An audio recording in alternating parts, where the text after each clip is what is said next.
State Governor Nyesom Wike has promised to undertake more developmental projects, hinting that the Paris refund will be used for the development of the state. The governor was speaking when he visited a community to commission some roads, which he said was in keeping with promises made during his campaigns in 2015.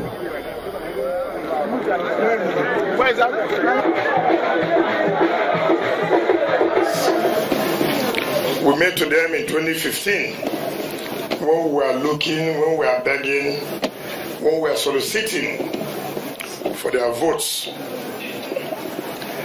I recollect that when I was received by the chiefs at Atako's hall, and when I came down to the civil center, Orobum here, I did say that by the grace of God, if you allow us, if you give us the opportunity, we will make sure one of the first things we will do is to see that these dilapidated roads will be reconstructed.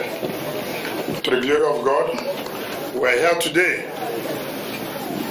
that God has given us the opportunity to fulfill the promises that were made to our people.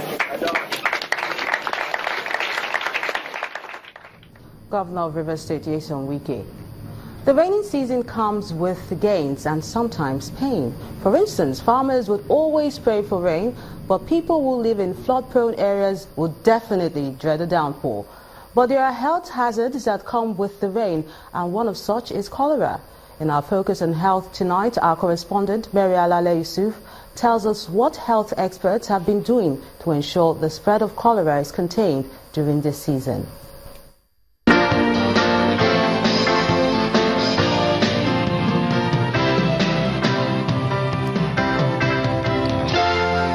Cholera, a diarrheal disease caused by the bacterium Vibrio cholerae and characterized by profuse watery stools, is a WHO notifiable disease. Other symptoms which may accompany diarrhea include vomiting and muscle cramps, but hardly any abdominal discomfort. The outbreak in Lagos, in which at least 2 died, has been attributed partly to flood from rains and climate change. Water from the sea is rising. You have tidal waves flowing into the city. You also have an admixture of content of septic tanks mixing with water supplies. Cholera keeps coming back because people have not been able to successfully keep their fecal matter separate from their food and their water. Although certain factors which contribute to the spread of the disease seem to be beyond the control of the everyday person, medical personnel insist that there is a vital role each person must play to prevent it. We need to keep our environment clean. We need to ensure that we're washing our hands, personal hygiene. When we touch anything that we think could have been contaminated, wash your hands. When you come back home from an outing, wash your hands. When you have been in contact with people, you've been shaking people all around and you're back, wash your hands. But if an individual is already infected, quick action to prevent complications is necessary. Anybody really that is having diarrhea should present at a health facility for assessment and then treatment, because the thing with cholera is that cholera with the diarrhea and the vomiting causes dehydration very fast. Cholera, however, is a disease that must be tackled by individual and government alike for it to be convincingly eradicated from the society. Architectural designs and things like that. How well spaced are our houses? The septic tanks, how well designed are they? You know, the source of water that we have, that we use, is it a common body water or is it isolated, like we have people digging boreholes here and there? What regulations do we even have about the digging of boreholes? Water, sanitation and hygiene infrastructure. You have to plan source of water. You have to plan other sources of sanitation, and this has to be provided in the right quantity, in the right way, for the right environment. If you have a well, if you have a borehole, my advice would be to get in touch with your local government authority, your medical officer of health. Go seek advice. They have what it takes to advise you on how to make your wells, your boreholes safe. Experts caution that cholera can be spread regardless of whether there are floods or not. They believe, however, that with engineering modifications, alterations in building design and behavioral changes, severe outbreaks can be stopped. Mary Alale Yusuf, Channels Television News.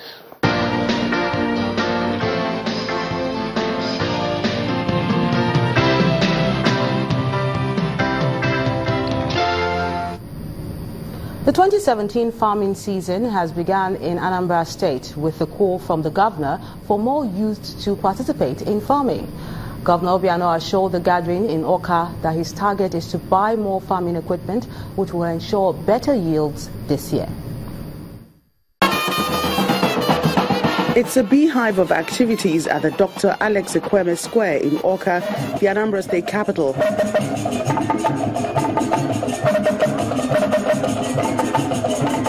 As farmers and other players in the agricultural sector gather for the 2017 flag-off of the farming season in the state.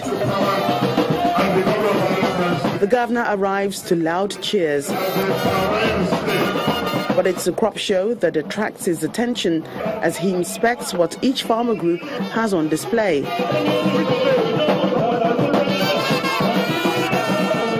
The Commissioner for Agriculture, Mechanization, Processing and Export says the 2017 flag-off ceremony is unique. We are also going to be launching the Community Farm Development Program for our youths. And the idea, as you have mandated, is to go into the community and develop our communities utilizing cooperative groups within these locations. For the state chairman of the Farmers Association of Nigeria, the current administration in Anambra State has given a face to the state's agricultural sector within 3 years. You have attracted investments of billions of dollars into that sector, and you have created thousands of jobs. To make the sector more vibrant, Governor Willie Obiano appeals to the youth to key into the agenda for agriculture, as the state database shows that only about 24% of registered farmers represent the youth. I'm proud to announce that we are determined to do better than we did in the last planting season. Our resolve to surpass our last performance has been boosted by the growing interest in farming across the country. In our dear state, for instance, I'm proud to note that youths are joining the agricultural sector. The Anambra farmers have endorsed me to run for the second term. 150 persons, known as best practice officers, are kitted and empowered to launch the Anambra honey production groups, as well as others that drive produce like cassava, vegetables, palm oil, and others. Customizing agriculture to Anambra rice, Anambra gari, Anambra honey, Anambra vegetable shows that he really means business, and we are solidly behind him.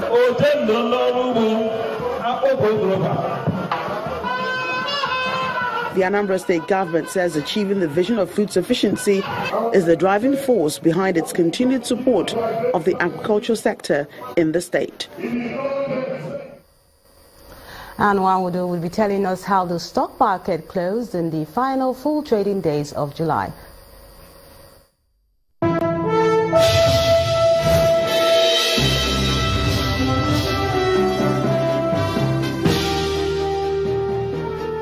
Thanks a lot, Melinda. And yes, equities in the domestic stock market closed the final full trading days of July in the green, posting a strong 8.36% rise in 4 sessions. But the market hit the 12 trillion naira mark and 3 psychological levels this week, but it saw a brief decline of 1.02% on Friday after 16 straight sessions of gains. The market has risen by 13.93 to 36,864, and it has gained over 1 trillion naira this month alone. In the meantime, a total turnover of 2.21 billion shares worth 30.63 billion naira in 26,287 deals were traded this week. The financial services sector led the activity chart with 1.73 billion shares, contributing 78.45% of total volume. 51 gainers were led mostly by corn oil, Cadbury top 23 losers, while 97 equities were unchanged for the week.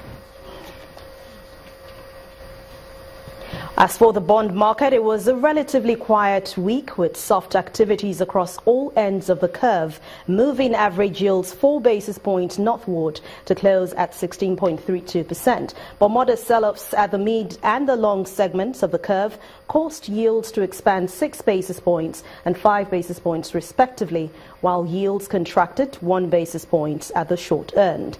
But traders are seeing a mixed session in the coming week, with the likelihood of demand rebounding modestly and improved system liquidity.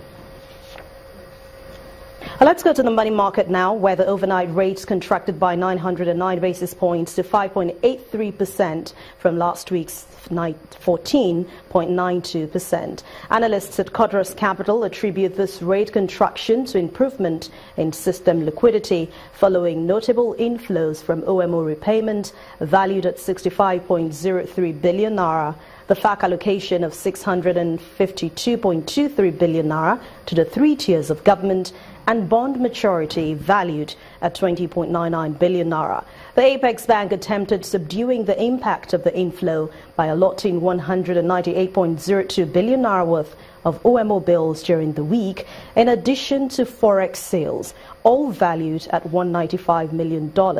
And analysts are expecting that overnight rate will close higher next week as the CBN continues its liquidity mop-up via OMO auctions and continues forex sales. Well, that's business news for the week. Thank you so much for watching. I'm Anne Mwawadu. The rest of the news at 10 continues with Melinda.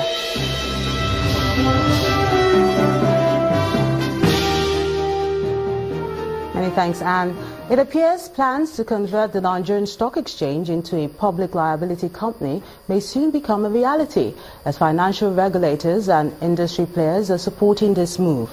Officials from the CBN, Securities and Exchange Commission, as well as the Ministry of Finance, told a public hearing organized by the National Assembly that converting the Nigerian Stock Exchange to a company limited by shares will really help to drive national economic growth.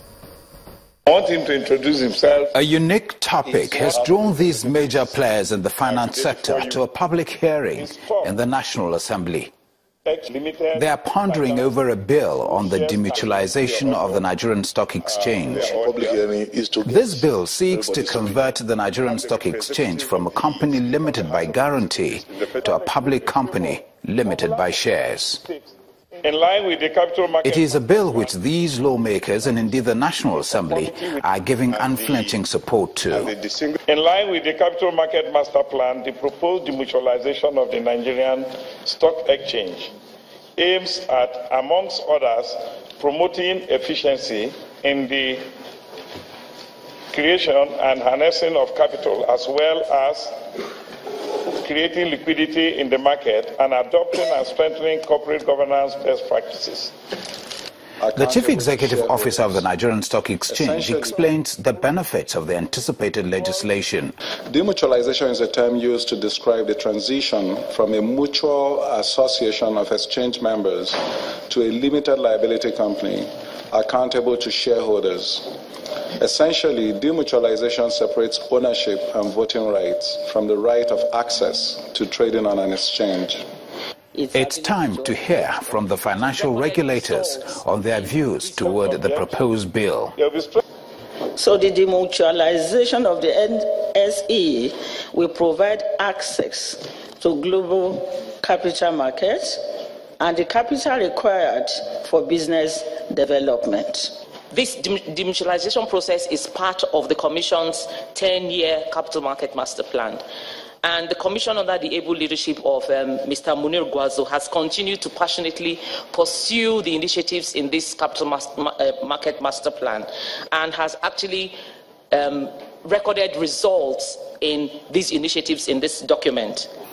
In June 2016, the National Assembly resolved to review existing legislation which would enhance efficiency of the institutions and practitioners in the capital market.